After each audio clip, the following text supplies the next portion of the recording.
ನಾನು ಇಲ್ಲಿಯವರೆಗೆ ಸುಮಾರು 4 ಸಾರಿ ನಾನು ಮಾತಾಡಿದ್ದೇನೆ. ಆದರೆ ನಾನು ಮಾತಾಡಿದ್ದು ಸರಿಯಾದಂಥ ರೀತಿಯಲ್ಲಿ ಮಾತಾಡಿದ್ದೇನೆ ಎಂಬುದಾಗಿ ನನಗೆ ಗೊತ್ತಾಗಲಿ. ಯಾಕೆಂದ್ರೆ ವಿಷಯಗಳು ಬಹಳ ಇದೆ. ಅದಕ್ಕಾಗಿ ನಾನು ಆಲೋಚನೆ ಮಾಡಿ ನನ್ನನ್ನು ಪರಿಚಯ ಮಾಡಿದ್ದು 23ನೇ ಕೀರ್ತನೆಯಲ್ಲಿ ಆ, ನಮ್ಮ ರಕ್ಷಣೆಯ ಕುರಿತಾಗಿ 3 ಹಂತಗಳನ್ನು ಅದನ್ನ ವಿವರಿಸ್ಲಿಕ್ಕಾಗಿ ನಾವು ಆಲೋಚನೆ ಮಾಡಿದ್ದೆವು. ಕಡೆಗೆ ಅದನ್ನ ಸಿದ್ಧ ಆಗುತ್ತಾ ಬರುವಾಗ ನನ್ನ ಕೆಲವಾರು ಆ, ಹಿಂದಿನ ನನ್ನ ಒಂದು ಸುಮಾರು 25 ವರ್ಷ ನಾನು ತುತ್ತುಗಳು ಎಂಬಂತಹ ಮಾಸಪತ್ರಿಕೆಯನ್ನು ನಾನು ಮಾಡ್ತಾ ಇದ್ದೆ. ಅದರಲ್ಲಿ ಬಹಳ ಪ್ರಾಮುಖ್ಯವಾಗಿ ಆ, ಅದರಲ್ಲಿ ನಾನು ಆ ಪತ್ರಿಕೆ ಎಲ್ಲಾ ಡಿನಾಮಿನೇಷನ್ ಎಲ್ಲಾ ಕಡೆ ಇಡೀ ಕರ್ನಾಟಕದಲ್ಲಿ ಮಾತ್ರ ಅಲ್ಲ, ಇವನ್ ಫಾರಿನ್ಗೂ ಕೂಡ ಹೋಗುವಂತ ಸ್ಥಿತಿ ಬಂದು ಅನೇಕರಿಗೆ ಸಿಕ್ಕಿದೆ ಅಂತ ಕಾಣುತ್ತೆ. ನಾನಿದು ನಿಮಗೆ ಉಲ್ಟಾ ಕಾಣ್ತಾ ಇದೆ, ಆದ್ರೆ ನಾನು ಸರಿಯಾಗಿ ನಾನು ಅಡ್ಜಸ್ಟ್ ಮಾಡ್ಲಿಕ್ಕೆ ಬರಲಿಲ್ಲ. ತುತ್ತುಗಳು ಎಂಬಂತ ಒಂದು ಪತ್ರಿಕೆ ಇಡೀ ಕರ್ನಾಟಕದಲ್ಲಿ ಹೋಯ್ತು. ಸುಮಾರು 25 ವರ್ಷಗಳು ನಡೆಸ್ತಾ ಬಂದೆ. ಆದ್ರೆ ನನಗಾದಂತ ಒಂದು ಚಿಕ್ಕ ಆಕ್ಸಿಡೆಂಟ್ ಇಂದ ಕೈ ಕಾಲೆಲ್ಲ ನಂಗೆ ಮುರಿದೋಯ್ತು, ತಲೆಗೆ ಏಟ್ ಬಿತ್ತು, ಮತ್ತು ಅಷ್ಟರೊಳಗೆ ಕೊರೋನಾ ಬಂತು. ಹೀಗಾಗಿ ಬೇರೆ ವಿಧಿ ಇಲ್ಲದೆ ನಾನು ನಿಲ್ಲಿಸ್ಬೇಕಾಯ್ತು.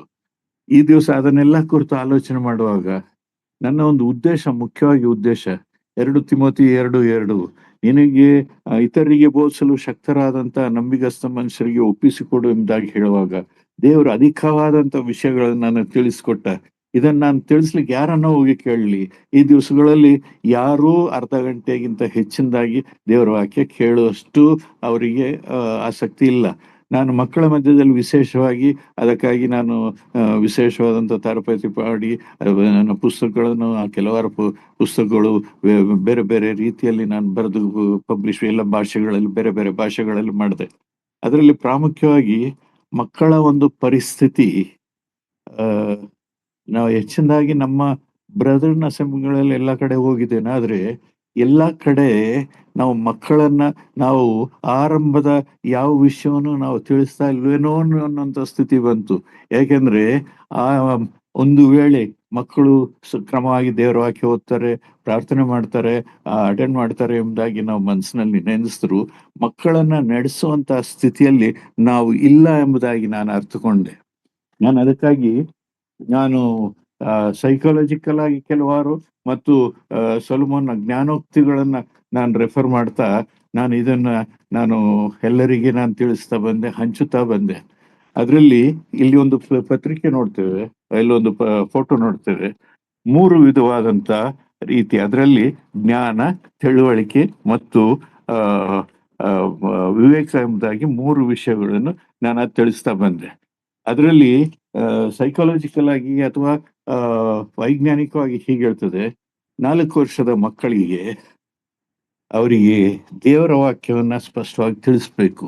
10ನೇ 8, 9 ವರ್ಷದಲ್ಲಿ ಅವರಿಗೆ ತಿಳಿಸಿದಂತ ವಿಷಯಗಳು ಕ್ರಮವಾಗಿ ನಾವು ತಂದೆ ತಾಯಿಗಳು, ನಮ್ಮ ಸಭೆಗರು ಅಥವಾ ಸಭೆಯ ನಾವುಗಳವರಿಗೆ ತಿಳಿಸ್ರೆ ಆ 8, 9 ವರ್ಷದಲ್ಲಿ ಕರ್ತನನ್ನು ಅಂಗೀಕರಿಸಲಿಕ್ಕೆ ಅವರು ಶಕ್ತರಾಗ್ತಾರೆ. ಅದಾದ ನಂತರ 12, 13, 14 ವರ್ಷಗಳಲ್ಲಿ ಬೇರೆ ಬೇರೆ ವಿಷಯಗಳು ಅವರಿಗೆ ತಲೆಗೆ ತಂದು ಅವರು ಏನೋ ಕಾಟಾಚಾರಕ್ಕೆ ಅವರು ದೀಕ್ಷಾ ಸ್ನಾನ ಹೊಂದಿ ನಾನು ಬಿಲಿಯರ್, ನಾನು ಯೇಸುಸ್ವಾಮಿ ನನ್ನ ಹೃದಯದಲ್ಲಿದ್ದಾರೆ ಎಂಬುದಾಗಿ ಹೇಳಿಕೊಳ್ಳುವಂತ ಮತ್ತು ಸರಿಯಾದಂತ ರೀತಿಯಲ್ಲಿ ಅವರು ಬೆಳಿಲಿಲ್ಲವಾಗಿ ಈ ದಿವಸ ನಮ್ಮ ಬ್ರದರ್ನ ಅಸೆಂಬ್ಲಿಯ ಅನೇಕ ಸಂಡೇ ಸ್ಕೂಲ್ಗಳು ನಡೀತಾ ಇದೆ. ಆದ್ರೆ ಸರಿಯಾದಂತ ರೀತಿಯಲ್ಲಿ ನಡೀತಾ ಇಲ್ಲ. ತಂದೆ ತಾಯಿಗಳಿಗೆ ಸರಿಯಾಗಿ ಹೇಳ್ತಾ ಇಲ್ಲ, ಮಕ್ಕಳಿಗೆ ಸರಿಯಾಗಿ ಬೆಳೆಸ್ತಾ ಇಲ್ಲ.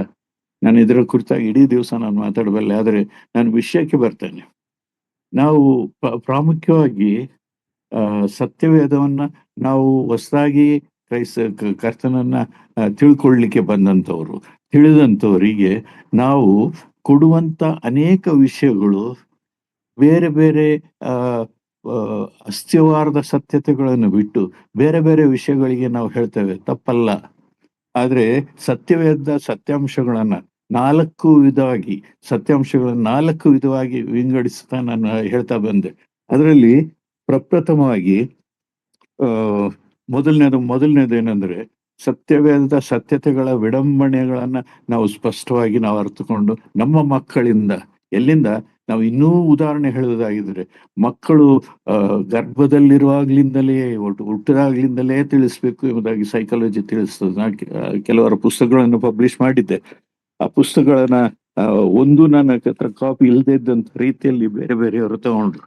ಅದರಲ್ಲಿ ನೋಡಿ, ಇದೊಂದು ಪುಸ್ತಕ, ಸೊನ್ನೆಯಿಂದ ಸ್ವರ್ಗಕ್ಕೆ ಎಂಬಂತ ಪುಸ್ತಕವನ್ನು ಪಬ್ಲಿಷ್ ಮಾಡಿದೆ.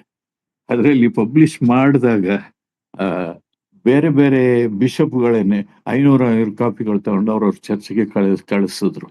ಮತ್ತೆ ನಮ್ಮಲ್ಲಿ ಕೆಲವರು ಬೇರೆ ಪುಸ್ತಕಗಳನ್ನು ಓದುವಂತ ಅಭ್ಯಾಸ ಇಲ್ಲ. ಹೀಗಾಗಿ ನಮ್ಮ ಬ್ರದರ್ ಅಸೆಂಬ್ಲಿಗೆ ನನಗೆ ತಿಳಿದಂಥವ್ರಿಗೆ ಮಾತ್ರ ಕೆಲವರಿಗೆ ನಾನು ಕೊಟ್ಟಿದ್ದೆ. ಹೇಳಿದ್ದು ಸುಮಾರು ಒಂದು 10 ವರ್ಷದ ಹಿಂದೆ. ಆದ್ರೆ ಅದಾದ ನಂತರ ನಾನು ಬೇರೆ ಬೇರೆ ಪುಸ್ತಕಗಳು, ಬಹಳ ಹೆಸರುವಾಸಿಯಾದಂಥ ಪುಸ್ತಕಗಳನ್ನು ನಾನು ಮಾಡಿದೆ. ಅದು ಟ್ರಾನ್ಸ್ಲೇಷನ್ ಮಾಡಿದೆ. ಅದರಲ್ಲೂ 2ನೇ ಸತ್ಯವೇದ ಎಂಬುದಾಗಿ ಇಡೀ ಪ್ರಪಂಚದಲ್ಲಿ ಮಾನ್ಯತೆ ಹೊಂದಿದಂತ ಸೆಕೆಂಡ್ ಬೈಬಲ್ ಎಂಬುದಾಗಿ ಹೇಳುವಂತ 10 ಕಮಾಂಡ್ಮೆಂಟ್ಸ್ ಎಂಬಂತ ಆ ಸಿನಿಮಾನ, ಆ ಒಂದು ಪುಸ್ತಕ ನೋಡಿ ಬರೆದದ್ದಂತೆ ಜಾನ್ ಹೋಲ್ಟ್ ಇನ್ಗ್ರಾಮ್ ಅಂತವ್ರು ಬರೆದಿದ್ದು. ಅದನ್ನ ಪ್ರಪಂಚದಲ್ಲಿ 30 ಭಾಷೆಗಳಲ್ಲಿ ಮಾತ್ರ ಅದನ್ನು ಟ್ರಾನ್ಸ್ಲೇಟ್ ಮಾಡಿದ್ರಂತೆ. ಅದರಲ್ಲೂ ಕನ್ನಡ, ಇಡೀ ಇಂಡಿಯಾಕ್ಕೆ ಕನ್ನಡದಲ್ಲಿ ನಾವು ಟ್ರಾನ್ಸ್ಲೇಟ್ ಮಾಡಿದ್ದು ಬಹಳ ಹೆಸರುವಾಸಿಯಾಗಿ. ಅದನ್ನ ನನ್ನ ಪುಸ್ತಕ ಟ್ರಾನ್ಸ್ಲೇಟ್ ಆಗಿರೋದು ನೋಡಿ ನನ್ನ ಹತ್ರ ಹೆಚ್ಚು ಕಾಪಿ ಪ್ರಿಂಟ್ ಮಾಡ್ಲಿಕ್ಕೆ ಆಗ್ಲಿಲ್ಲ. ಆದ್ರೆ ಕೆಲವಾರು ನಾವು ಅನುದಿನದ ಆಹಾರ ಮುಂತಾದ ಪುಸ್ತಕಗಳನ್ನ ಮಾಡ್ತಾರಲ್ಲ, ಅವರ ಹೆಸರು, ಅವರು ಕೇಳಿದ್ರು, ನಾವೇ ಪ್ರಿಂಟ್ ಮಾಡ್ಕೊಳ್ಳೋಣ, ನೀವು ಪರ್ಮಿಷನ್ ಕೊಡಿ, ಇದೇ ಪುಸ್ತಕವನ್ನು ನಾವು ಪ್ರಿಂಟ್ ಮಾಡಿ ಕೊಡ್ತೀವಿ, ಬಹಳ ಡಿಮ್ಯಾಂಡ್ ಇದೆ ಎಂಬುದಾಗಿ. ಇಡೀ ಕರ್ನಾಟಕದಲ್ಲಿ ಎಷ್ಟೆಷ್ಟು ಬುಕ್ ಶಾಪ್ಗಳಿದೆ ಅದಕ್ಕೆಲ್ಲ ನಾವು ಇದು ಮಾಡಿದ್ರು.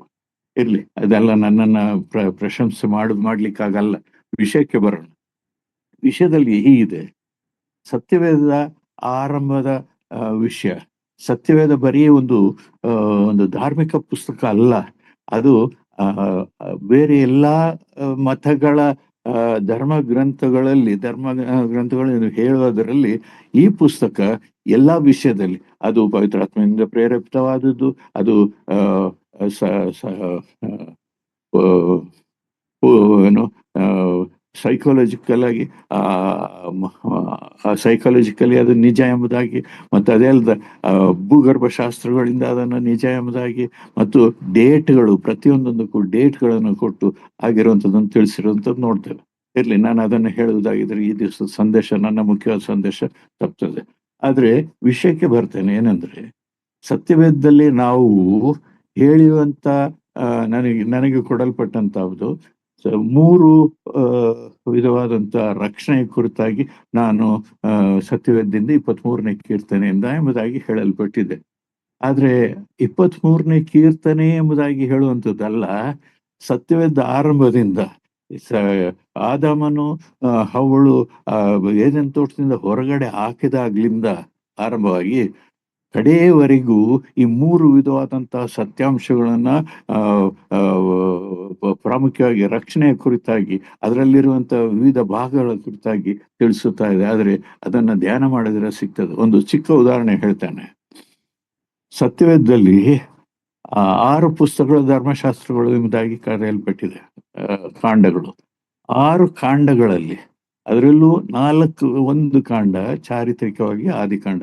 ಆದ್ರೆ ವಿಮೋಚನಾ ಕಾಂಡದಿಂದ ನಾವು ಧರ್ಮೋಪದೇಶ ಕಾಂಡದವರೆಗೂ ನೋಡುವಾಗ ಅದರಲ್ಲಿ ದೇವರು ಏದೆನ್ ತೋಟದಲ್ಲಿ ಆದಾಮನು ಅರ್ಥ ಮಾಡಿಕೊಳ್ಳದಂತ ವಿಷಯವನ್ನ ದೇವರು ಪ್ರಕಟಪಡಿಸ್ತಾ ಇದ್ದಾನೆ. ಯಾಕಂದ್ರೆ ಪಾಪಿಯಾದಂತ ಮನುಷ್ಯನನ್ನ ದೇವರು ಮೊದಲು ತನ್ನ ಹೋಲಿಕೆಗೆ, ನಮ್ಮ ಹೋಲಿಕೆಗೆ ಸರಿಯಾಗಿ ಎಂಬುದಾಗಿ ಹೇಳಿದಾಗ, ತ್ರಯೇಕನಾದಂತ ದೇವರು ತನ್ನ ಹೋಲಿಕೆಯಲ್ಲಿ ಇರಬೇಕೆಂಬುದಾಗಿ ಮಾಡಿದ್ರು. ಯಾಕಂದ್ರೆ ಹಿಂದಿಲ್ದು ನಾವು ಅನೇಕ ವಿಷಯಗಳನ್ನು ಅದರ ಮೊದಲು ದೇವದೂತರನ್ನು ಹೇಗುಂಟು ಮಾಡಿದ್ರು, ಅದು ಯಾಕೆ ತಳ್ಳಲ್ಪಟ್ರು, ಅದೆಲ್ಲ ಹೆಚ್ಚಿನ ವಿಷಯ ಇದೆ. ಆದ್ರೆ ಇದರಲ್ಲಿ ದೇವರು ಪ್ರಾಮುಖ್ಯವಾದಂತ ಅಂಶಗಳನ್ನು ತಿಳಿಸ್ತಾ ಬಂದ್ರು. ಅದರಲ್ಲಿ ಮೊದಲನೇದಾಗಿ ಮೂಲಭೂತ ಸತ್ಯತೆಗಳು, ಅಥವಾ ಅದನ್ನ ಇಂಗ್ಲಿಷ್ನಲ್ಲಿ ನಾವು ಹೇಳುವಾಗ, ಕನ್ನಡದಲ್ಲಿ ನಾವು ಹೇಳುವಾಗ ಅದನ್ನ ಹೀಗೆ ನಾನು ಬೋಧಿಸುವಾಗ ಇದನ್ನು ಉಪಯೋಗಿಸ್ತೇನೆ, ಮೂಲಭೂತ ಸತ್ಯತೆಗಳು ಎಂಬುದಾಗಿ. ಇದನ್ನು ಉಲ್ಟಾ ಇದೆ, ಆದ್ರೆ ಇದನ್ನ ಒಂದು ವೇಳೆ ಆಸಕ್ತಿ ಇದ್ರೆ ನಾನು ಕಳಿಸ್ಕೊಡ್ತೇನೆ ಕಾಪೀಸ್ ಸರಿಯಾಗಿ. ಮೂಲಭೂತ ಸತ್ಯತೆಗಳು ಎಂಬುದಾಗಿ ಹೇಳಿದ್ರೆ ಅದಕ್ಕೆ ಅಸ್ಥಿವಾರ ಅಸ್ಥಿವಾರದ ಸತ್ಯತೆಗಳಿಗೇನು, ಸತ್ಯವೇದದಲ್ಲಿರುವಂಥದ್ದು, ಕ್ರೈಸ್ತತ್ವದಲ್ಲಿ ದೇವರ ಉದ್ದೇಶ ಏನು ಎಂಬುದಾಗಿ ನೋಡುವಾಗ ಮೂರು ಪ್ರಾಮುಖ್ಯವಾದಂತ ಅಂಶಗಳು ಮೂಲಭೂತ ಸತ್ಯತೆಗಳು ಎಂಬುದಾಗಿ. ಮೊದಲನೇದಾಗಿ ರಕ್ಷಣೆ, ಎರಡನೇದಾಗಿ ಕೃಪೆ, ಮೂರನೇದಾಗಿ ಆ ಪಾಪದ ಅರಿಕೆ ಅಥವಾ ಮಾನಸಾಂತರ. ಈ ಮೂರು ಮೂಲಭೂತ ಸತ್ಯತೆಗಳು, ಫಂಡಮೆಂಟಲ್ ಟ್ರೂತ್ಸ್ ಎಂಬುದಾಗಿ ಹೇಳಲ್ಪಟ್ಟಿದೆ. ಈ ರಕ್ಷಣೆ ಎಂಬುದಾಗಿ ಹೇಳುವಾಗ ರಕ್ಷಣೆಯಲ್ಲಿ ಈ ಸತ್ಯವೇದದಲ್ಲಿ ಆರಂಭದಿಂದ ಆದಿಕಾಂಡದಿಂದ ಶುರು ಮಾಡುವಾಗ ಅದರಲ್ಲಿ ಮೂರು ವಿಧವಾದಂತ ರಕ್ಷಣೆಯ ಕುರಿತಾಗಿ ಸ್ಪಷ್ಟವಾಗಿ ಅಲ್ಲಿ ಅಡಕವಾಗಿರೋದನ್ನ ನೋಡ್ತೇವೆ. ಉದಾಹರಣೆಗೆ ಆತನು ಏದೆನ್ ತೋಟದಲ್ಲಿ ಹರಿಯುತ್ತಿದ್ದಂತ ನದಿ ಹೊರಗಡೆ ಬಂದಾಗ 4 ವಿಧಗಳಾಯ್ತು, 4 ಭಾಗಗಳಾಯ್ತು ಎಂಬುದಾಗಿದೆ. ಅದ್ರಲ್ಲಿ ಮೊದಲು ಪೀಶೋನ್ ನದಿ ಎಂಬುದಾಗಿದೆ. ಪೀಶೋನ್ ಎಂಬುದಾಗಿ ಮೊದಲನೇ ಅರ್ಥ ಅದು ಕೃಪೆ ಎಂಬುದಾಗಿ. ಆ ಕೃಪೆ ಎಂಬುದಾಗಿ ಅರ್ಥ ಅದನ್ನ ಡೀಟೇಲ್ ಆಗಿ ನೋಡುವಾಗ ದೇವರ ಉದ್ದೇಶ ಪಾಪಮಯನಾದಂತ ಮನುಷ್ಯನನ್ನು ನಾಶ ಮಾಡುವುದ್ರ ಬದಲಾಗಿ ಅದನ್ನು ತಾನು ಉದ್ದೇಶಿಸಿ ತನ್ನ ಹೋಲಿಕೆಗೆ ಸರಿಯಾಗಿ ಉಂಟು ಮಾಡಿದಂತ ಮನುಷ್ಯನನ್ನ ಮತ್ತೆ ತನ್ನ ಮಗನು ಎಂಬುದಾಗಿ ಸೇರಿಸ್ಲಿಕ್ಕಾಗಿ, ತನ್ನ ಮಕ್ಕಳು ಎಂಬುದಾಗಿ ಸೇರಿಸ್ಲಿಕ್ಕಾಗಿ ಆತನು ಕೃಪೆಯನ್ನ ಕೊಟ್ಟ ಎಂಬುದಾಗಿ ನೋಡ್ತೇವೆ. ಮೂಲಭೂತ ಸತ್ಯ ರಕ್ಷಣೆ ಎಂಬುದಾಗಿ ಹೇಳುವಾಗ 23ನೇ ಕೀರ್ತನೆಯನ್ನ ನಾವು ಅದನ್ನ ಆಧಾರವಾಗಿ ಇಟ್ಟುಕೊಂಡು ನೋಡುವಾಗ ಅದು ಆರಂಭದಿಂದಲೇ ಇದೆ. ಉದಾಹರಣೆಗೆ ಈ 6 ಕಾಂಡಗಳಲ್ಲಿ ದೇವರು ತಾನು ಯಾರು, ತನ್ನ ಶಕ್ತಿ ಏನು, ತನ್ನ ಪರಿಶುದ್ಧತೆ ಏನು, ತನ್ನ ಸರ್ವಾಧಿಪತ್ಯ ಏನು, ತಾನು ಎಷ್ಟು ಮಹೋನ್ನತನು ಎಂಬುದನ್ನ ಆತನು ಸ್ಪಷ್ಟವಾಗಿ ತಿಳಿಸ್ತಾನೆ. ನಾನು ಯೆಹೋವನು ಎಂಬುದಾಗಿ ಸುಮಾರು 3000ಕ್ಕಿಂತ ಹೆಚ್ಚಿನದಾಗಿ ಆತನು ನಾನು ಯೆಹೋವನು ಎಂಬುದಾಗಿ 6 ವಚನಗಳಲ್ಲಿ 6 ಕಾಂಡಗಳಲ್ಲಿ ತಿಳಿಸೋದನ್ನು ನೋಡ್ತೇವೆ. ಅದಾದ ನಂತರ ಯೆಹೋಶುವನ ಗ್ರಂಥದಿಂದ ಮಲಾಕ್ಯನ ಗ್ರಂಥದವರೆಗೂ ಅನೇಕ ಪ್ರವಾದಿಗಳು, ಅನೇಕ ದೇವರಿಂದ ನೇಮಿಸಲ್ಪಟ್ಟಂತ ರಾಜರುಗಳು, ಅನೇಕರು ದೇವರನ್ನ ಯೆಹೋವನು ಇಂತನು ತಾನೇ ಎಂಬುದಾಗಿ ದೇವರ ಕಡೆ ಬೆರಳು ತೋರಿಸ್ತಾರೆ ಹೊರತಾಗಿ ನಾನು ಯೆಹೋವನು ಎಂಬುದಾಗಿ ಮೊದಲನೇದಾಗಿ ತನ್ನ ಪರಿಶುದ್ಧತೆ, ತನ್ನ ಸಾಮರ್ಥ್ಯ, ತನ್ನ ಮಹೋನ್ನತೆ ಏನು ಎಂಬುದನ್ನ ಅದನ್ನು ನೋಡ್ತಾನೆ. ಉದಾಹರಣೆಗೆ ನಾವೆಲ್ಲರೂ ಇಲ್ಲಿ ಸೇರಿರುವಂತವರು ಎಲ್ಲರೂ ವಿಶ್ವಾಸಿಗಳು, ಸೇವಕರು. ಇವರಿಗೆ ನಾನು ಒಂದೊಂದಾಗಿ ವಿವರಿಸೋದಕ್ಕೆ ಬೇಡ, ಅವ್ರಿಗೆ ಅರ್ಥ ಆಗ್ತದೆ.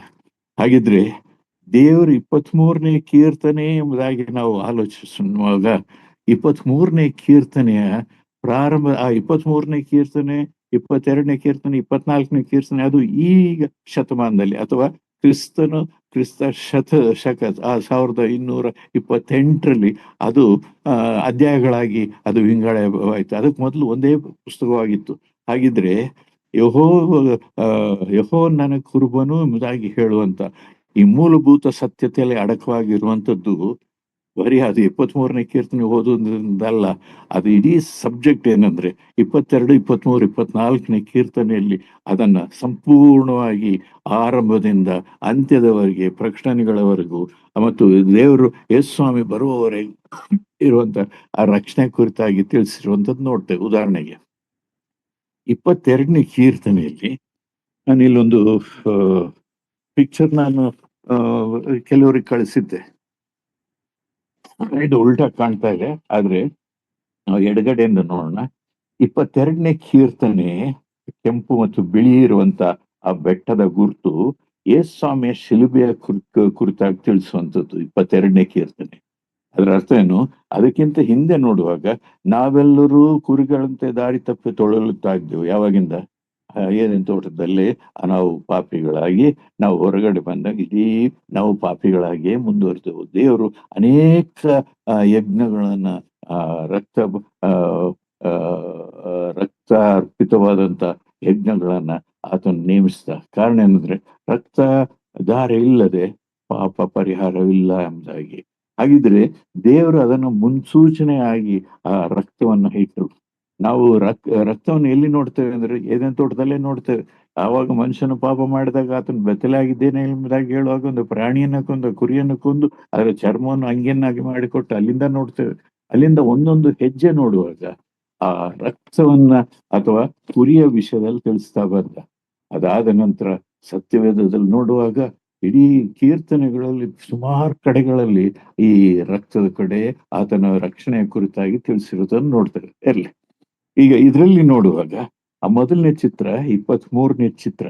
ಅದರಲ್ಲಿ 2 ಭಾಗಗಳು. 1ರಿಂದ 22 ವಚನಗಳಲ್ಲಿ ಆತನು ಆ ಏಸ್ ಆ ಆ ಶ್ರಮೆಯನ್ನ ತೋರಿಸ್ತೇವೆ. ಆ ಯಜ್ಞದ ಕುರಿಯಾದಂತ ಆ ಕೃಪೆಯನ್ನ ಕೊಡ್ಲಿಕ್ಕೆ ಬಂದಂತ ಯೇಸು ಸ್ವಾಮಿ ದೇವರ ಮಕ್ಕಳಾಗುವ ಆ ಭಾಗ್ಯವನ್ನ ನಮಗ್ ಕೊಡ್ಲಿಕ್ಕಾಗಿ ಆತನ ಶಿಲುಬೆಯಲ್ಲಿ ಅನುಭವಿಸಿದಂತ ಶ್ರಮೆ ಸಂಕಟಗಳು, ಸುವಾರ್ತೆಗಳಲ್ಲೂ ಆ, ಒಟ್ಟು ಇಲ್ಲದಂತ ಅಥವಾ ಆ, ಒಟ್ಟಾಗಿಲ್ಲದಂತ ವಿಷಯಗಳನ್ನ ಆ 21 ವಚನಗಳಲ್ಲಿ ಬಹಳ ಆ, ಆ, ಗೂಢವಾಗಿ ತಿಳಿಸಿರುವಂಥದ್ದು. 22ನೇ ವಚನದಿಂದ 32ನೇ ವಚನ, 22ನೇ ಕೀರ್ತನೆ 22ರಿಂದ 32ರವರೆಗೆ ಅದು ಪುನರುತ್ಥಾನದ ಕುರಿತಾಗಿ ತಿಳಿಸುವಂಥದ್ದು. ಹಾಗಿದ್ರೆ ಈ 22ನೇ ಕೀರ್ತನೆ ಶಿಲುಬೆಯ ಕೀರ್ತನೆ ಎಂಬುದಾಗಿ ಕರೆಯೋಣ. ಈ ದಾರಿ ತಪ್ಪಿ ಅಲಿಯುವಂತ ಪಾಪಿಯಾದಂತ ಕುರಿ ಅದು ಈ ಶಿಲುಬೆಯ ಈ ಬೆಟ್ಟವನ್ನ ಹತ್ತಿ ಯೇಸು ಕ್ರಿಸ್ತನನ್ನ ಅಂಗೀಕರಿಸಿ ಆತನ ಶ್ರಮೆ ಅನುಭವಿಸ್ಕೊಂಡು ತನಗಾಗಿ ಅನುಭವಿಸಿದ್ದು ಎಂಬುದನ್ನು ಅರ್ಥ ಮಾಡಿಕೊಂಡು ಆತನನ್ನು ಅಂಗೀಕರಿಸಿ ಈ ಪುನರುತ್ಥಾನದ ಶಕ್ತಿಯನ್ನು ಹೊಂದಿಕೊಂಡು ಆ 23ನೇ ಕೀರ್ತನೆಯಲ್ಲಿ ಯೆಹೋವನು ನನಗೆ ಕುರುಬನು, ಯೆಹೋವನು the Lord is my shepherd ಎಂಬುದಾಗಿ ಹೇಳುವಂತ ಸ್ಥಿತಿಗೆ ಬರ್ತದೆ. ಹಾಗಿದ್ರೆ 23ನೇ ಕೀರ್ತನೆಗೆ ಬರ್ಲಿಕ್ಕಿಂತ ಮೊದಲು 22ನೇ ಕೀರ್ತನೆ ಅನುಭವ ಆಗಿರ್ಬೇಕು ಎಂಬುದನ್ನ ಬೇರೆ ಬೇರೆ ರೀತಿಗಳಲ್ಲಿ, ಅನೇಕ ರೀತಿಗಳಲ್ಲಿ ತಿಳಿಸಿರುವಂತ ನೋಡ್ತೇವೆ. ನಾನು ಯಾಕೆ ಇದನ್ನ ಹೇಳ್ತೇನೆ ಅಂದ್ರೆ, ನನ್ನ ಒಂದು ಸಬ್ಜೆಕ್ಟ್ ಇನ್ನು ಮೊದಲನೇ ವಚನದಿಂದ ಮುಂದೆ ಹೋಗಿಲ್ಲ, 4 ಆಯ್ತು 5ನೇ ಮೀಟಿಂಗ್ ಇದು. ಆದ್ರೆ ಇದನ್ನು ಸುಮ್ಮನೆ ಲೈಟ್ ಆಗಿ ಬಹಳ ಲಘುವಾಗಿ ನಾನು ಅದನ್ನು ತಿಳಿಸ್ತೇನೆ. ಹಾಗಿದ್ರೆ 23ನೇ ಕೀರ್ತನೆಯಲ್ಲಿ the Lord is my shepherd, ಯೆಹೋವನು ನನಗೆ ಕುರುಬನಾಗಿದ್ದಾನೆ ಎಂಬುದಾಗಿ ಹೇಳಿಕೊಳ್ಳುವ ಅಧಿಕಾರ ಈ ಬೆಟ್ಟದಿಂದ 22ನೇ ಕೀರ್ತನೆಯ ಶಿಲುಬೆ ಬೆಟ್ಟದಿಂದ ಬರಬೇಕು. ಹಾಗಿದ್ರೆ ಶಿಲುಬೆ ಬೆಟ್ಟದಲ್ಲಿ ಸಿಗುವಂಥದ್ದೇನು? ಕುರಿ, ಪಾಪಿಯಾದಂತ ಕುರಿ, ಅಲೆದಾಡುವಂತ ಕುರಿ, ದಾರಿ ತಪ್ಪಿದಂತ ಕುರಿ ಅದೋ ಮನುಷ್ಯನು, ಆತನಿಗೆ ಸಿಗುವಂಥದ್ದೇನಂದ್ರೆ ಈ ಬೆಟ್ಟವನ್ನು ಹತ್ತಿ ಇಳಿಯುವಾಗ ಆತನಿಗೆ ಪಾಪದ ಸಂಬಳವಾದಂತ ನರಕದಿಂದ ಬಿಡುಗಡೆ. ಪಾಪದ ಸಂಬಳವಾದ ನರಕ, ಪಾಪ ಅದಕ್ಕೆ ನರಕ ಎಂಬುದಾಗಿ ನೋಡ್ತೇವೆ.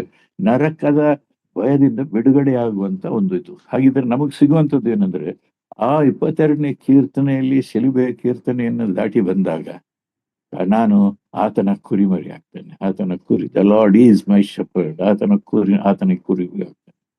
ಅಷ್ಟಕ್ಕೆ ನಾನು ನಿಲ್ಲಿಲ್ಲ. ಇದನ್ನ ನಾನು ಒಂದೊಂದಾಗಿ ಸಣ್ಣ ಸುಮಾರು ಟಿವಿಗಳಲ್ಲಿ ಸುಮಾರು 24 ರೀತಿಯಾಗಿ ತಿಳಿಸ್ದೆ. ಈಗ ಮತ್ತೆ ಧ್ಯಾನ ಮಾಡುವಾಗ ಇನ್ನೂ 24 ಬೇರೆ ಬೇರೆ ರೀತಿಯಲ್ಲಿ ತಿಳಿಸ್ಲಿಕ್ಕಿದೆ. ನಾನು ಅನೇಕ ಉದಾಹರಣೆಗಳನ್ನು ತಿಳಿಸ್ತಾ ಬಂದೆ, ಆದರೆ ಇಲ್ಲಿ ಉದಾಹರಣೆ ಹೇಳಿ ತಿಳಿಸ್ಲಿಕ್ಕೆ ಸಮಯ ಇಲ್ಲ. ಹೀಗಾಗಿ ನಾನು ಮುಂದುವರಿತೇನೆ. ನೀವೆಲ್ಲರೂ ದೇವರ ಸೇವಕರು, ಚೆನ್ನಾಗಿ ತಿಳಿದಂಥವ್ರು. ನಿಮಗೆ ಹೇಳುವಂತ ಒಂದು ಔಟ್ಲೈನ್ ಅಥವಾ ಲಘುವಾಗಿ ತಿಳಿಸುವಂಥದ್ದು ನೀವು ಅರ್ಥ ಮಾಡಿಕೊಳ್ತೀರಾ, ಮತ್ತು ಇತರಿಗೆ ಬೋಧಿಸ್ಲಿಕ್ಕೆ ಸಹಾಯ ಆಗ್ತದೆ ಎಂಬುದಾಗಿ ನಾನು ನೆನೆಸ್ತೇನೆ. ಹಾಗಿದ್ರೆ ಒಂದು ಕುರಿ 22ನೇ ಕೀರ್ತನೆ ಶಿಲುಬೆ ಕೀರ್ತನೆ ದಾಟಿದಾಗ ಪಾಪದ ಸಂಬಳವಾದಂತ ನರಕದಿಂದ ಬಿಡುಗಡೆಯಾಗಿ ನೀತಿವಂತನು ಎಂಬಂತ ಒಂದು ಹೆಸರನ್ನ ಪಡ್ಕೊಂಡು 23ನೇ ಕೀರ್ತನೆಗೆ ನಾನು ಬರ್ತೇನೆ, ಯೆಹೋವ ನನಗೆ ಕುರುಬನು. 23ನೇ ಕೀರ್ತನೆಯಲ್ಲಿ 2 ಭಾಗವನ್ನ ನಾವು ನೋಡ್ತೇವೆ. ಒಂದು ಹಸಿರು ಭಾಗ, ಒಂದು ಮತ್ತು ಬಿಳಿ ಭಾಗ. ಒಟ್ಟು 6 ಕೀರ್ತನೆ, 6 ವಚನಗಳಲ್ಲಿ ಮತ್ತೆ 2 ಭಾಗ. ಮೊದಲನೇ 4 ವಚನಗಳು, ಮೊದಲನೇದಾಗಿ ಕೊರತೆ ಪಡೆನು, ಆ ಕೊರತೆ ಎಷ್ಟು ಎಲ್ಲ ವಿಧವಾದಂತ ಕೊರತೆಗಳೆಂಬುದಾಗಿ ಅನೇಕರು ನಾವು ಬೋಧಿಸುತ್ತೇವೆ. ನಾನು ಕೊರತೆ ಪಡೆನು ಮಾನಸಿಕವಾಗಿ, ಶಾರೀರಿಕವಾಗಿ, ಮತ್ತೆ ನಮ್ಮ ಹುಟ್ಟುವಿಕೆ, ನಮ್ಮ ವಂಶ ಅನುಗುಣವಾಗಿ, ಪರಿಸರಕ್ಕೆ ಅನುಗುಣವಾಗಿ ನಾವು ಕೊರತೆ ಅನುಭವಿಸ್ತಾ ಇದ್ದೇವೆ. ಆದ್ರೆ ಎಲ್ಲದರಿಂದ ನಾವು ಬಿಡುಗಡೆಯಾಗಿ ಆತನ ಗುರಿಯಾಗ್ತೇವೆ. ಆದ್ರೆ 2ನೇ ವಚನದಿಂದ ನೋಡುವಾಗ 2, 3, 4ರಲ್ಲಿ ನಾವು ನೋಡುವಾಗ ಅದರಲ್ಲಿ ಹೀಗಿದೆ, ಹಸುರುಗಾವಲಲ್ಲಿ ತಂಗಿಸ್ತಾನೆ. ಹಸುರುಗಾವಲು ಎಂಬುದಾಗಿ ಹೇಳುವಾಗ ದೇವರ ವಾಕ್ಯ, ವಿಶ್ರಾಂತಿಕರವಾದ ನೀರು ಎಂಬುದಾಗಿ ಹೇಳುವಾಗ ಪ್ರಾರ್ಥನೆ. ಇದನ್ನ ವಿವರವಾಗಿ ನಾವು ತಿಳಿಸುವಾಗ ಅದೇನು ಒಂದು 10 ಸೆಷನ್ ಆಗ್ಬೋದೇನೋ. ಆದ್ರೆ ಅದರಲ್ಲಿ ಕುರಿಮರಿ ಬೆಳೆಯುವುದಾಗಿದ್ರೆ ಆತನು ಪಾಪದ ಸಂಬಳದ ನರಕದಿಂದ ಬಿಡುಗಡೆಯಾಗಿ ನೀತಿವಂತನು ಎಂಬುದಾಗಿ ಹೆಸರು ಪಡೆದಂತ ಕುರಿ ಇನ್ನೂ ಪಾಪ ಮಾಡುವಂತ ಶಕ್ತಿಯನ್ನು ಹೊಂದಿದ್ದು, ಪಾಪ ಮಾಡುವಂತ ಸಾಧ್ಯತೆ ಇದೆ. ಪಾಪ ಒಬ್ಬ ವಿಶ್ವಾಸಿ ಯೇಸ್ವಾಮಿನ ಅಂಗೀಕರಿಸ್ಕೊಂಡ್ರೆ ಬರೀ ಆತನ ದೇವರ ಮಗು ಮಾತ್ರ ಅಲ್ಲ, ಆ ಮಗು ಹುಟ್ಟಿದಾಗ ಅದು ಬೆಳೆಯುತ್ತಾ ಬರಬೇಕಾಗಿದೆ. ಎಲ್ಲಿವರೆಗೆ ಒಂದು ಒಂದು ಪಕ್ಕ ಒಂದು ಸ್ಥಿತಿಗೆ ಬರುವವರೆಗೆ ಬೆಳಿಬೇಕಾಗಿದೆ. ಈ ಒಂದು 4 ವಚನಗಳು ಬೆಳೆಯುವಂತ ಸ್ಥಿತಿ. ಒಂದು, ಆತನು ತಂಗಿಸುವಾಗ ಆ ಹಸಿರಾದಂತ ಹುಲ್ಲುಗಾವಲು ತಿನ್ಬೇಕು, ದೇವರ ವಾಕ್ಯದ ಆಳವನ್ನ ವಿವರವಾಗಿ ನಾವು ತಿಳಿಬೇಕು, ಜ್ಞಾನ ಮಾಡಿ ತಿಳಿಬೇಕು. ಅದನ್ನ ನಾವು ಈಗ ಮಾಡ್ತಾ ಇದ್ದೇವೆ. ಆದ್ರೆ ನಾವು ಬೋಧಿಸುವಾಗ ಎಷ್ಟು ಜನರು ಹೊಸದಾಗಿ ಕರ್ತನ ನಾವು ಕ್ರೈಸ್ತನು ಎಂಬುದಾಗಿ ಹೇಳಿಕೊಂಡು ಬರುವ ಅಥವಾ ಆಸಕ್ತಿವಂತವರಿಗೆ ಈ ಪ್ರಾರಂಭಿಕವಾದ 22ನೇ ಕೀರ್ತನೆಯ ವಿಷಯದಲ್ಲಿ ನಾವು ಹೆಚ್ಚಾಗಿ ತಿಳಿಸ್ತಾ ಇಲ್ಲ ಎಂಬುದಾಗಿ ನಾನು ಅನಿಸ್ತೇನೆ. ಆದ್ರೆ ದೇವರ ಕೃಪೆಯಿಂದ ನಮಗೆ ಆ ಭಾರ ಇದೆ, ನಾವು ತಿಳಿಸ್ತೇವೆ. ಆ ಒಂದು ವೇಳೆ ನಾನು ಯೇಸ್ವಾಮಿನ ಅಂಗೀಕರಿಸಿದ್ದೇನೆ ಎಂಬುದಾಗಿ ಹೇಳುವಂತವ್ರು ಸಣ್ಣ ಪುಟ್ಟ ತಪ್ಪುಗಳನ್ನು ಮಾಡುವಾಗ ನಾವು ಅವರನ್ನು ಹಂಗಿಸ್ತೇವೆ ಅಲ್ವೇ? ಆದರೆ ಈ 4 ವಚನಗಳಲ್ಲಿ ಒಂದೊಂದು ಪಾಪದ ಶಕ್ತಿಯಿಂದ ಬಿಡುಗಡೆ ಕೊಡುವಂತ ಮಾರ್ಗವನ್ನ, ಪಾಪ ಮಾಡಲಿಕ್ಕೆ ಸಾಧ್ಯತೆ ಮಗು ಬೆಳೆಯುವಾಗ ಒಂದು ಪ್ರವರ್ಧಮಾನಕ್ಕೆ ಬರುವವರೆಗೆ ಅದು ತಪ್ಪಾಗಿ ನಡೀತದೆ, ಕೊಳೆಯಾಗಿರ್ತದೆ. ಆದರೆ ಅದನ್ನ ಶುದ್ಧವಾಗಿ ನ್ಯಾಯವಾಗಿ ನಡೆಸುವಂಥದ್ದು ನಾವು ಅದು ಈ 4 ವಚನಗಳು. ಹಸಿರಾದಂತ ಹುಲ್ಲುಗಾವಲು, ವಿಶ್ರಾಂತಿಕರವಾದಂತ ನೀರು ಮತ್ತು ನನ್ನ ಪ್ರಾಣವನ್ನು ಉಜ್ಜೀವಿಸ ಮಾಡುವಂಥದ್ದು. ನಾವು ತಪ್ಪಿದಾಗ ನಮ್ಮನ್ನು ಶಿಕ್ಷಿಸ್ತಾನೆ, ಶಿಕ್ಷಣ ಕೊಡ್ತಾನೆ, ನಮ್ಮನ್ನು ಬೇರೆ ಬೇರೆ ರೀತಿಯಲ್ಲಿ ನಮಗೆ ತಿಳಿಸಿಕೊಡ್ತಾನೆ. ಉಜ್ಜೀವಿಸ ಎಂಬುದಾಗಿ ಹೇಳುವಾಗ ನಾನು ಅದಕ್ಕೆ ಅನೇಕ ಉದಾಹರಣೆಗಳು ನಾನು ಕೊಡ್ಬೋದು, ಅನೇಕ ರೆಫರೆನ್ಸ್ಗಳು ನಾನು ಕೊಡ್ಬೋದು. ಆದ್ರೆ ನಾನು ಮುಂದುವರಿಸ್ತೇನೆ. ಉಜ್ಜೀವಿಸ ಮಾಡ್ತಾನೆ. ಯಾಕೆ? ಆ ಉಜ್ಜೀವಿಸ ಮಾಡುವುದರಲ್ಲಿ ನಮಗೆ ಒಂದು ವೇಳೆ ಸಹಿಸಲಿಕ್ಕೆ ಸಾಧ್ಯವಾಗದೆ ಹೋಗ್ಬೋದು, ಕಾಯಿಲೆ ಕಷ್ಟಗಳು ಬೇರೆ ಬೇರೆ ರೀತಿಯಲ್ಲಿ ಆಗ್ಬೋದು. ಆದರೆ ಆತನ ಹೆಸರಿಗೆ ತಕ್ಕಂತೆ ನಮ್ಮನ್ನು ನಡೆಸ್ತಾನೆ. ಅದಕ್ಕೆ ಸಾಕಷ್ಟು ನಾವು ದೇವರ ವಾಕ್ಯದಲ್ಲಿ ನಾವು ಕೇಳ್ತೇವೆ ಅಲ್ವೇ? ಮತ್ತೆ ಮತ್ತೆ ನಾನು ಕಾರ್ಗತ್ತಲಿನ ಕಣಿವೆಯಲ್ಲಿ ನಡೆಯುವಾಗ್ಲೂ ನೀನು ಹತ್ತಿರದ ಕೇಡಿಗೆ ಎದರೇನು. ಆದ್ರೆ ಇನ್ನೂ ಕುರಿ ಕಾರ್ಗತ್ತಲಿನ ಕಣಿವೆಯಲ್ಲಿ ನಡೆಯುವಂತ ಪರಿಸ್ಥಿತಿ. ಆದ್ರೆ ಕುರುಬನ ಹತ್ರ ಇರುವಾಗ ಆತನ ದೊಣ್ಣೆ ಮತ್ತು ಕೋಲು ನಮಗೆ ಧೈರ್ಯ ಕೊಡ್ತದೆ. ಏನು?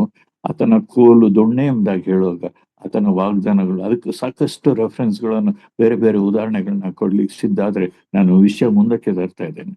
ಕೋಲು ಎಂಬುದಾಗಿ ಹೇಳುವಾಗ ಸತ್ಯವೇದದಲ್ಲಿ ಯೆರೆಮೀಯನ ಗ್ರಂಥ ಮತ್ತು ಮತ್ತೊಂದು ಕಡೆ ಆತನ ಕೋಲನ್ನ ಸಾಮಾನ್ಯವಾಗಿ ಕುರುಬನು ತನ್ನ ಕುರಿ ಹಟ್ಟಿಯಲ್ಲಿ ಕುರಿಗಳನ್ನ ಹಟ್ಟಿಯೊಳಗೆ ಸೇರಿಸುವಾಗ ಆ ಕೋಲನ್ನು ಅಡ್ಡಾಡ್ತಾನಂತೆ.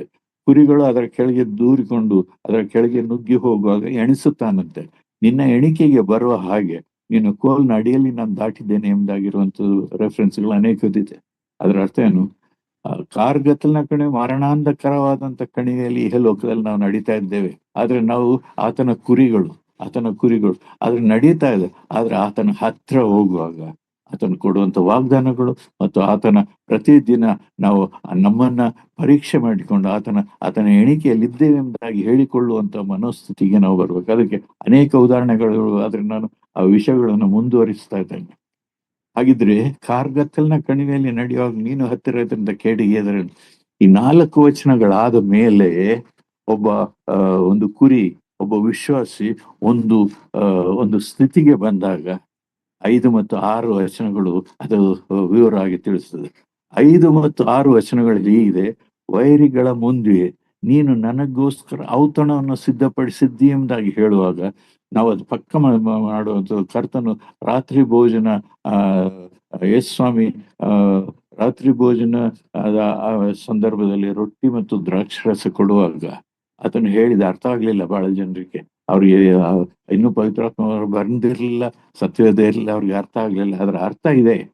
ಆ ವೈರಿಗಳ ಮುಂದೆ ಎಂಬುದಾಗಿ ಹೇಳುವಾಗ ಈ ಕುರಿಗೆ ಅನೇಕ ವೈರಿಗಳು, ಅನೇಕ ವಿಧವಾದಂತ ಶೋಧನೆಗಳು ಬರ್ತದೆ. ಆದ್ರೆ ಆತನ ಒಬ್ಬ ಪಂಕ್ತಿಯಲ್ಲಿ ನಾವು ಕುಳಿತು ಆತನ ರಕ್ತವನ್ನು ಆತನ ಮಾಂಸವನ್ನು ಭುಜಿಸುವಾಗ ಆ ಔತಣದಲ್ಲಿ ಭಾಗಿಗಳಾಗುವಾಗ ಅದಕ್ಕೆ ಹೋಲಿಕೆಯಾಗಿ ಯೆಹೋಶುವನ ಗ್ರಂಥದಲ್ಲಿ ಈ ಆಶ್ರಯ ನಗರಗಳು ಕಟ್ಟಿರೋದನ್ನು ನೋಡ್ತೇವೆ. ಅದನ್ನ ನಾನು ವಿವರವಾಗಿ ತಿಳಿಸ್ಲಿಕ್ಕೆ ಅದೇ ಒಂದೊಂದು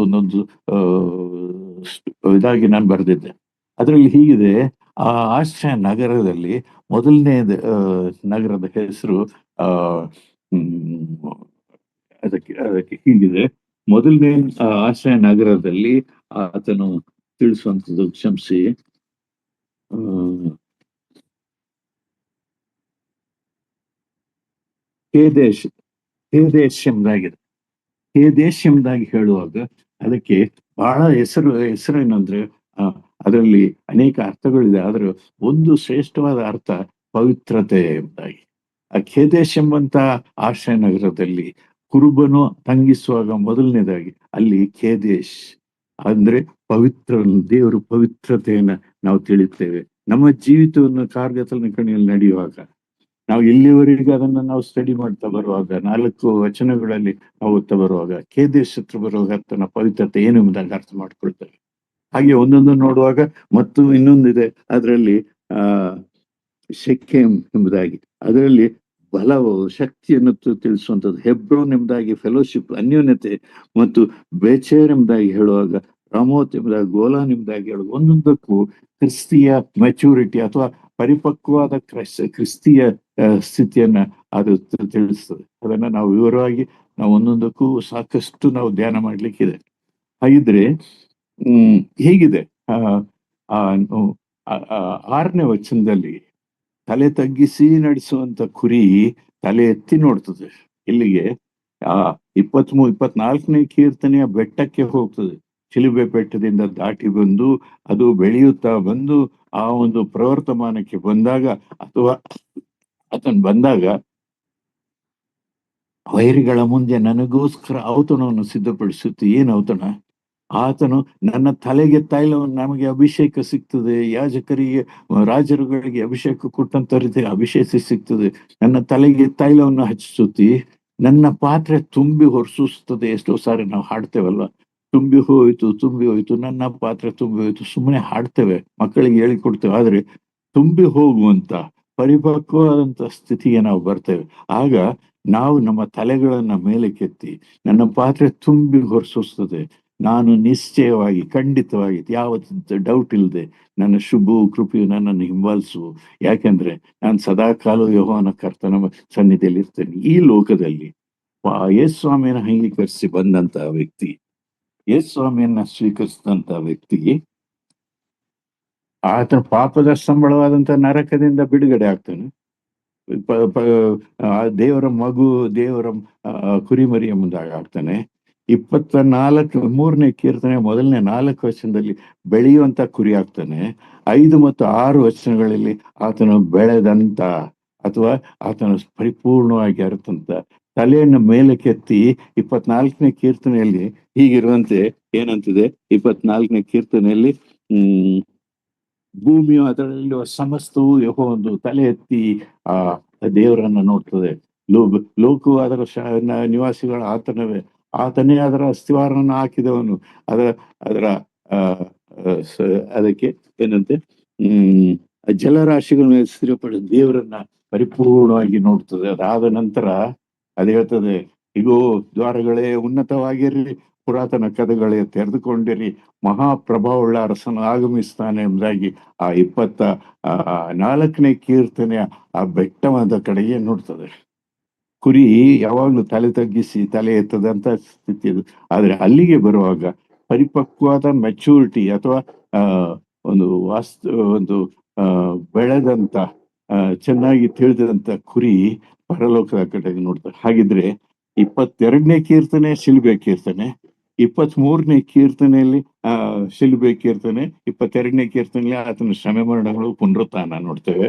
23ನೇ ಕೀರ್ತನೆಯಲ್ಲಿ ಮೊದಲನೇ 4 ವಚನಗಳು ಬೆಳೆಯುವಂತ ಒಂದು ಕುರಿ ಒಬ್ಬ ವಿಶ್ವಾಸಿ. 25 ಮತ್ತು 6ನೇ ವಚನದಲ್ಲಿ ಬೆಳೆದಂಥದ್ದು ಯಾವ ರೀತಿಯಿಂದ ಅದು ಆಶ್ರಯ ನಗರದಲ್ಲಿದ್ದಾಗ ಒಂದೊಂದು ನಗರಕ್ಕೂ ಒಂದು ವಿಶೇಷವಾದಂತಹ ಅರ್ಥ ಇದೆ. ಅದನ್ನ ನಾನು ಅದನ್ನ ವಿವರವಾಗಿ ಒಂದೊಂದಾಗಿ ತಿಳಿಸ್ಲಿಕ್ಕೆ ಹೋಗ್ತೇನೆ. ಅದು ಈಗ ಸಮಯ ಇಲ್ಲ, ಇರುವಂತ ಸಮಯಕ್ಕೆ ಮುಂದೆ ಸಿಗುವಂತ ಅವಕಾಶದಲ್ಲಿ ತಿಳಿಸ್ತಾ ಇದ್ದೆ.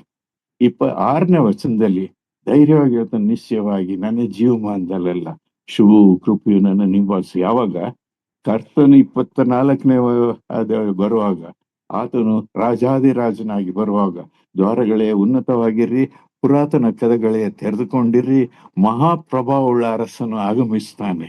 ಆ ಅರಸನ ನಾವು ಕಣ್ಣೆತ್ತಿ ಆ ಕಾಂಕ್ಷೆಯಿಂದ ನೋಡ್ತೇವೆ.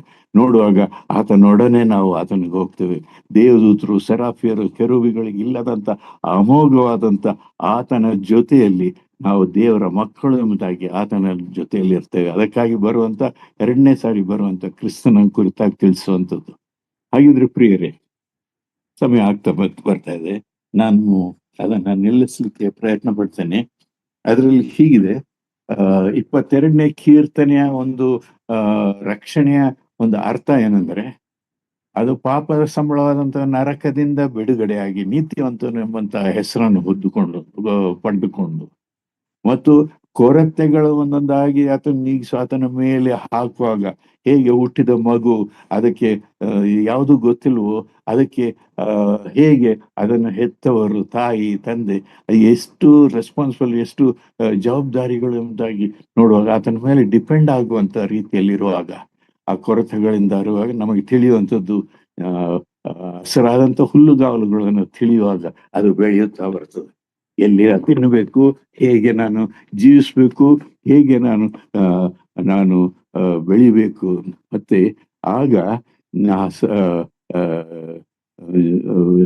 ವಿಶ್ರಾಂತಿಕರವಾದಂಥ ನೀರುಗಳ ಬಳಿಗೆ ಬರಮಾಡುವಾಗ ಆತನಿಗೆ ಅರ್ಥ ಆಗ್ತದೆ.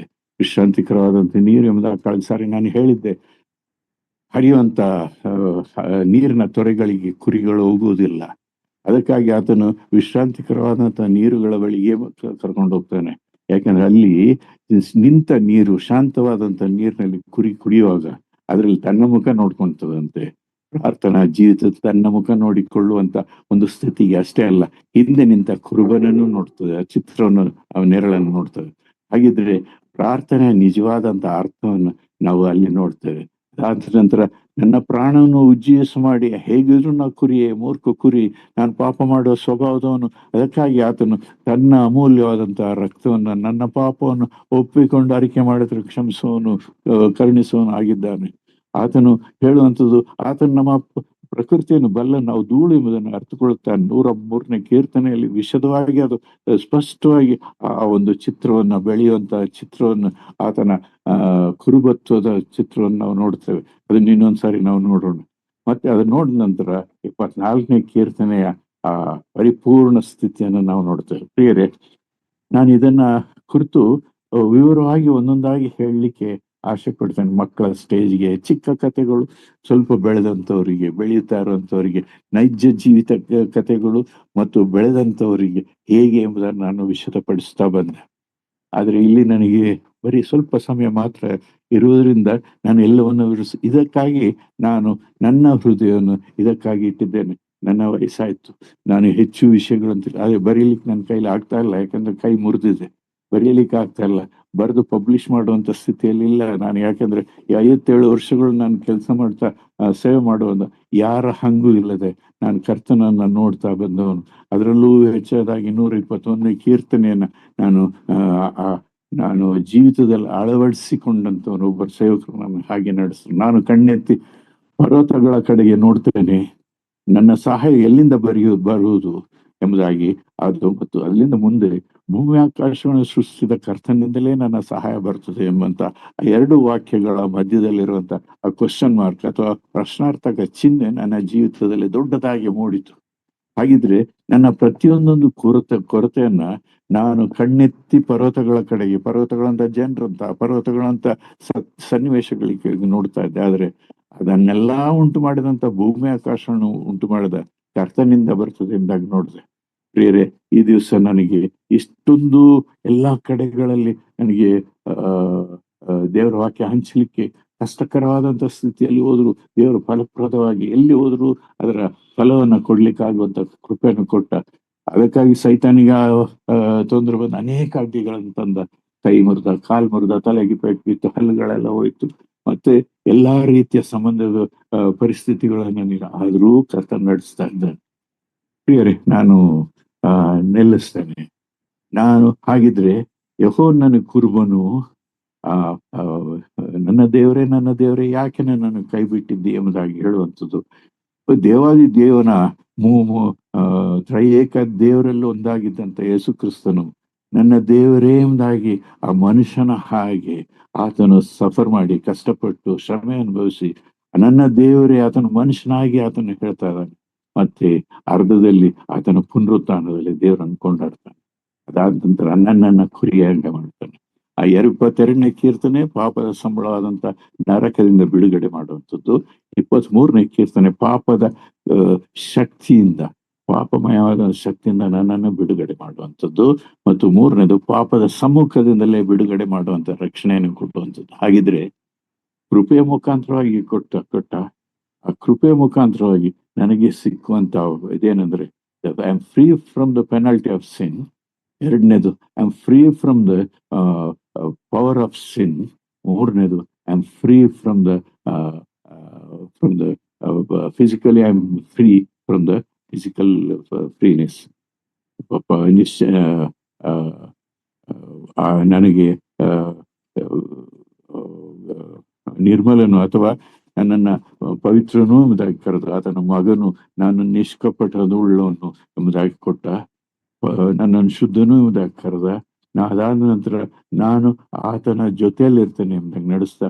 ಮೂರನೇದು, ಆತನ ಸಮ್ಮುಖದಲ್ಲಿ ಇರ್ತೇನೆ. ಇದು ರಕ್ಷಣೆಯ ಕುರಿತಾಗಿ ತಿಳಿಸುವಂಥದ್ದು.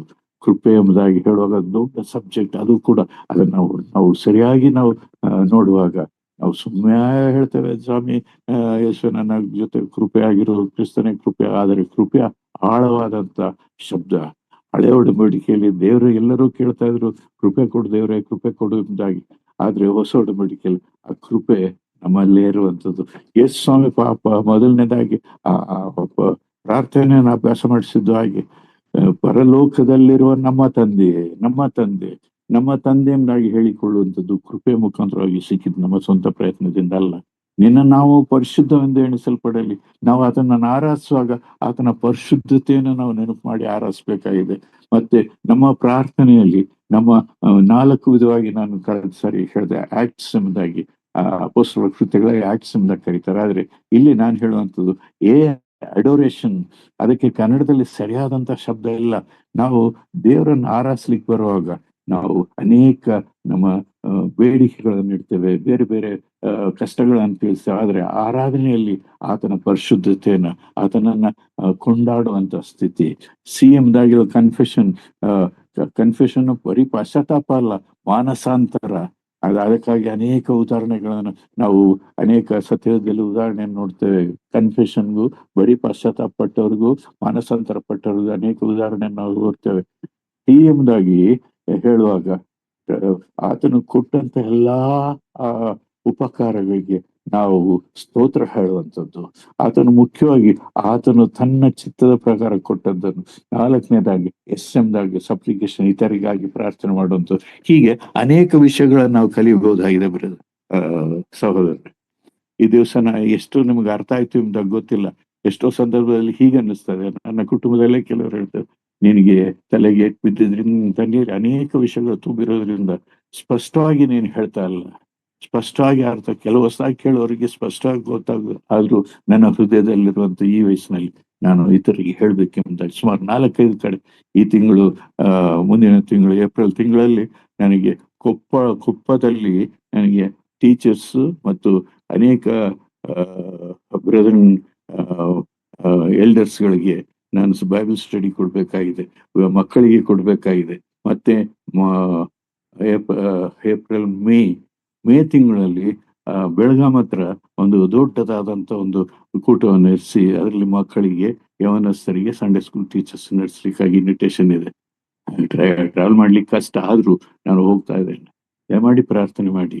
ನನ್ನ ಹೃದಯ ನಾನು ದೊಡ್ಡದಾಗಿ ಮಾಡ್ತೇನೆ ಎಂಬುದಾಗಲ್ಲ, ನಮ್ಮ ಒಬ್ಬೊಬ್ಬರಿಗೆ ಈ ಒಂದು ಸತ್ಯದ ಹಿನ್ನೆಲೆ ನಮಗೆ ತಿಳಿಸೋದಾಗಿದ್ರೆ ಅಧಿಕವಾದಂತ ಕಾರ್ಯಗಳನ್ನ ನಾವು ಮಾಡಿ ಕರ್ತನನ್ನ ನಾವು ಮೆಚ್ಚಿಸ್ಲಿಕ್ಕೆ ಸಾಧ್ಯ ಆಗ್ತದೆ. ಎಲ್ಲಿವರೆಗೆ ನಾನು ಪ್ರೆಸೆಂಟ್ ಮಾಡಿದ್ದೇನೆ ಎಂಬುದಾಗಿ ಗೊತ್ತಿಲ್ಲ. ಆದ್ರೆ ನಾನು ಯಾವ್ದನ್ನು ಸಿದ್ಧಪಡಿಸು, ಯಾವ್ದನ್ನು ಹೇಳಲಿ, ಯಾವ್ದನ್ನು ಬಿಡ್ಲಿ ಎಂಬುದಾಗಿ ಹೇಳುವಂತ ಅನೇಕ ವಿಷಯಗಳನ್ನು ತಲೆಯಲ್ಲಿ ತುಂಬಿಕೊಂಡಿದ್ದೇನೆ. ನಾನು ಮುಖ್ಯವಾಗಿ ಬಂದಿದ್ದು ಆತನ ವಿಶ್ರಾಂತಿಕರವಾದಂತ ನೀರುಗಳ ಬಳಿಗೆ. ಆತನನ್ನು ಕುಳಿತು ಕೇಳ್ತಾನೆ. ಅನೇಕ ಸೇವಕರುಗಳ ವಾಕ್ಯಗಳನ್ನು ನಿಮಗೆ ಕೇಳ್ತಾ ಇದ್ದೇವೆ. ನಾನು ಕೇಳ್ತೇನೆ, ದೇವರೇ, ಇದರಲ್ಲಿ ನಾನಾಗಿಯೇ ತಿಳಿಸುವಂಥದ್ದು, ನನಗೆ ಅನ್ವಯ ಆಗುವಂಥದ್ದು, ನೀನು ಮಾತಾಡುವಂಥ ಯಾವುದು ಎಂಬುದಾಗಿ ಕೇಳ್ತೇನೆ. ಎಷ್ಟೋ ಸಂದರ್ಭದಲ್ಲಿ ನನ್ನ ಅಳತೆಗೆ ಅಥವಾ ನನ್ನ ಯೋಚನೆಗೆ ತಕ್ಕ ಹಾಗೆ ನಾನು ಹೇಳ್ಬೋದು. ಅನೇಕ ಅವರ ಒಂದು ದೇವರು ತೋರಿಸಿಕೊಟ್ಟಂತ ಅನೇಕ ಆ, ವಿಷಯಗಳನ್ನು ತಿಳಿಸುವಾದ್ರೆ ನನಗೆ ಬೇಕಾಗಿರುವಂತ, ನನಗೆ ಅನ್ವಯವಾಗುವಂತ ವಾಕ್ಯ ಯಾವುದು ಎಂಬುದಾಗಿ ಧ್ಯಾನಿಸುವಾಗ ಅನೇಕ ವಿಷಯಗಳನ್ನು ದೇವರು ತೋರಿಸ್ಕೊಡ್ತಾನೆ. ಇಡೀ ಸತ್ಯವೇದದಲ್ಲಿ ಸುಮಾರು ಒಂದು 5 ಸಾರಿ ಇಡೀ ಸತ್ಯವೇದವನ್ನು ನಾನು ಓದಿದೆ. ಅದರಲ್ಲಿ ಈ ಮೊದಲನೇ 6 ಆ, ಆ, ಕಾಂಡಗಳಲ್ಲಿ ಸುಮಾರು 3,000ಕ್ಕಿಂತ ಹೆಚ್ಚಿನ ಸಾರಿ ನಾನೇ ಯೆಹೋವನು ಅಂತ ದೇವರು ಹೇಳಿರುವಂಥದ್ದು. ಅದಾದ ನಂತರ ಸುಮಾರು 1,200 ವರ್ಷ, 4,000 ವರ್ಷದಲ್ಲಿ 39 ಪುಸ್ತಕಗಳಲ್ಲಿ ಸುಮಾರು 4,000 ವರ್ಷಗಳ ಕಾಲಘಟ್ಟದಲ್ಲಿ ಅದನ್ನು ಹೀಗೆ ಡಿವೈಡ್ ಮಾಡಿದ್ದಾರೆ. 4,000 ವರ್ಷ, 3,600 ವರ್ಷಗಳು, 400 ವರ್ಷಗಳು ಸೈಲೆಂಟ್ ಇಯರ್ಸ್ ಅಥವಾ ಮೌನ ಮಾಲಾಖಿಯಿಂದ ಮತ್ತಾಯದವರೆಗೆ 400 ವರ್ಷಗಳು ಅದು ಆ, ನಿಶಬ್ದವಾದಂತಹ ಕಾಲ ಎಂಬುದಾಗಿ, ಅಥವಾ 3,600 ವರ್ಷಗಳು ಆ, ಸ- ಯಾರು ಆದಾಮ ಹವ್ವಳು ಏನೇನಿಂದ ಹೊರಗಡೆ ಹಾಕಿದ ನಂತರ 3,600 ವರ್ಷಗಳು ಆ 39 ಪುಸ್ತಕಗಳಲ್ಲಿ ಬರೆಯಲ್ಪಟ್ಟಿದ್ದು. ಹಿಂದಿನ ಪುಸ್ತಕಗಳನ್ನ ಅನೇಕ ವಿಷಯಗಳು ನಮಗೆ ಸಿಗ್ತದೆ. ಅದನ್ನ ನೋಡುವಾಗ ಜಲಪ್ರಳಯಕ್ಕೆ ಕಾರಣ ಏನು, ಮತ್ತು ದೇವದೂತರುಗಳು ಮನುಷ್ಯ ಪುತ್ರಿಯರನ್ನು ಹೇಗೆ ಮಾಡಿದ್ರು, ದಾವಿದ ಹೇಬೆಲ್ನನ್ನು ಕೊಂದಂತ ದಾವಿದ ಕಾಯಿನನ್ನು ಹೋಗಿ ನೋದು ದೇಶದಲ್ಲಿ ಆತನು ಪಟ್ಟಣ ಕಟ್ಟಿದ ಎಂಬುದಕ್ಕೆ, ಅಲ್ಲಿಗೆ ಅವನೊಬ್ಬನೇ ಹೋದ್ನ, ಅವನಿಗೆ ಮಕ್ಕಳು ಹುಟ್ಟಿದ್ರು, ಹೇಗೆ ಹುಟ್ಟಿದ್ರು, ಅದರ ಎಲ್ಲಾ ವಿವರಗಳನ್ನು ನಾವು ತಿಳಿಸ್ಲಿಕ್ಕೆ ಅಸಾಧ್ಯವಾಗ್ತದೆ. ಹೇಗೂ ಕರ್ತನ ಇಲ್ಲಿಯವರೆಗೆ ನಡೆಸೋದಕ್ಕಾಗಿ ದೇವರಿಗೆ ಸ್ತೋತ್ರ ಹೇಳೋಣ. ನಾನು ಮುಗಿಸ್ತೇನೆ. 26 ಆ, ಆ, ನಿಮಿಷಗಳಾಗಿದೆ. ದೇವರು ಇಲ್ಲಿಯವರೆಗೆ ನಾವು ಕೇಳಿದಂಥ ವಿಷಯಗಳನ್ನು ಆಳವಾಗಿ ಧ್ಯಾನ, ಮನುಷ್ಯನನ್ನು ನೋಡುವಂಥದ್ದು ಬೇಡ, ನಾನು ಬಾನ್ಲಿನ ಫ್ರಾಂಕ್ಲಿನ್ ಜಯರಾಜ್ ನೋಡುವಂಥದ್ದು ಬೇಡ. ಇದರಲ್ಲಿ ದೇವರ ಆತ್ಮನು ನನಗೆ ತಿಳಿಸುವಂಥ ವಿಷಯ ಏನು ಎಂಬುದಾಗಿ ನೋಡೋಣ. ತಿಳಿದಿರುವಂಥ ವಿಷಯಗಳನ್ನೇ ನಾವು ಹೇಳೋಣ. ಅದಕ್ಕೆ ದೇವರ ವಾಕ್ಯದಲ್ಲಿದೆ, ಇವನು ಯಾರಿಗೆ ಬೋಧಿಸ್ತಾನೆ, ಮೊಲೆ ಬಿಟ್ಟ ಕೂಸುಗಳಿಗ ಮತ್ತು ಎದೆ ಬಿಟ್ಟ ಮಕ್ಕಳಿಗ, ಇಲ್ಲಿ ಸ್ವಲ್ಪ ಅಲ್ಲಿ ಸ್ವಲ್ಪ, ಇಲ್ಲಿ ಸ್ವಲ್ಪ ಅಲ್ಲಿ ಸ್ವಲ್ಪ ಎಂಬುದಾಗಿ ಹೇಳ್ತಾನಲ್ಲ. ಆಜ್ಞೆ ಮೇಲೆ ಆಜ್ಞೆ, ಸೂತ್ರದ ಮೇಲೆ ಸೂತ್ರ, ಇಲ್ಲಿ ಸ್ವಲ್ಪ ಅಲ್ಲಿ ಸ್ವಲ್ಪ ಎಂಬುದಾಗಿ ಹೇಳ್ತಾನಲ್ಲ ಎಂಬುದಾಗಿ ಹೇಳುವಾಗ ಅದೇ ವಾಕ್ಯದ ಮುಂದುವರಿಸ್ತಾನೆ. ಹೌದು, ಇವರಿಗೆ ಅನೇಕರಿಗೆ ಇದು ಆಜ್ಞೆ ಮೇಲೆ ಆಜ್ಞೆ, ಆಜ್ಞೆ ಮೇಲೆ ಆಜ್ಞೆ, ಇಲ್ಲಿ ಸ್ವಲ್ಪ ಅಲ್ಲಿ ಸ್ವಲ್ಪ ಎಂಬುದಾಗಿದೆ. ಆದರೆ ದೇವರ ವಾಕ್ಯ ಅದೇ ರೀತಿಯಲ್ಲಿರುವಂಥ ವಿಷಯಗಳು. ಹಾಗಿದ್ದಾಗೆ ನಾವು ಸತ್ಯವೇದ ಹಿನ್ನೆಲೆಗಳನ್ನು ಸ್ವಲ್ಪ ಅರ್ಥ ಮಾಡಿಕೊಳ್ಳುವುದಾಗಿದ್ರೆ ಇನ್ನೂ ಸ್ಪಷ್ಟವಾಗಿ ನಮಗೆ ದೇವರು ಮಾತಾಡುವಂಥ ದೇವರ ಉದ್ದೇಶ ನಾವು ಅರ್ಥ ಮಾಡಿಕೊಳ್ಳಿಕ್ಕೆ ಸಾಧ್ಯ. ದೇವರು ನಮ್ಮನ್ನು ಆಶೀರ್ವದಿಸಲಿ.